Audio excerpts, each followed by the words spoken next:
On est ici dans la cour municipale de Québec, un bâtiment anciennement industriel construit en 1907.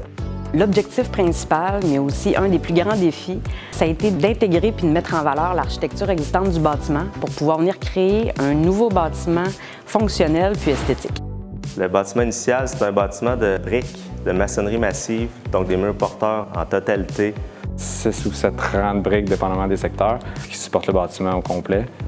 C'est un bâtiment avec un certain rythme dans ses ouvertures, donc avec des grandes fenestrations. Les grandes fenêtres archées en bois qui permettent la maximisation de la lumière naturelle à l'intérieur du bâtiment. Les fenêtres en bois de cette dimension-là, c'est un défi assez impressionnant. Le programme consiste à l'aménagement de 4 salles d'audience, avec aussi un poste de police de quartier, puis un petit secteur détention satellite à l'usage principal pour la cour municipale. Les principaux enjeux de circulation étaient d'utiliser le bâtiment dans sa forme originale, sans possibilité d'agrandissement, sans possibilité de modification, étant donné son aspect patrimonial. On devait rentrer dans un bâtiment qui était très étroit. Le BIM nous a permis de justement maximiser tout l'espace qu'on avait de disponible. Ça a été dû justement à une collaboration avec toutes les disciplines, puis avec les nouvelles technologies comme les nuages de points, les visites virtuelles sur le chantier. Plusieurs caractéristiques ont été découvertes lors de la démolition, dont l'apparence des murs de briques, le platelage de bois au niveau des toitures et aussi la présence de rails de chemin de fer au-dessus des fenêtres qui faisaient office de linteaux.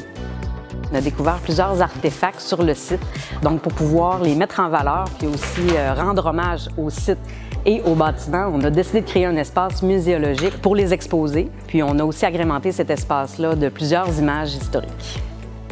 L'organisation interne s'est faite vraiment pour dégager l'ensemble de l'enveloppe pour amener un apport lumineux, rendre cet espace-là ouvert, facilement repérable à partir de l'intérieur, donc d'où la présence d'un escalier central puis d'un hall traversant.